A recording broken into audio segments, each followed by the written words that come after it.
পৃথিবীতে ইহুদিদের মোট সংখ্যা প্রায় 0.2% মাত্র। কিন্তু সংখ্যা এত কম হওয়ার পরেও পৃথিবীর মোট 21% নোবেল পুরস্কার রয়েছে তাদের কাছে।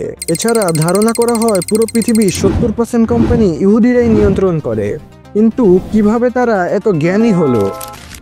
এর পিছনে রয়েছে অল্প ইতিহাস এবং তাদের কিছু ক্ষুদ্র অভ্যাস। 70 সিইতে রোমানরা ইহুদিদের পবিত্র টেম্পল ধ্বংস করে এবং তাদের জেরুজালেম থেকে বিতাড়িত করে, যার কারণে ইহুদিরা ইউরোপ সহ অন্যান্য জায়গায় মাইগ্রেন্ট হওয়া শুরু করে এবং সেসব স্থান থেকে তারা জ্ঞান আরোহণ করতে থাকে।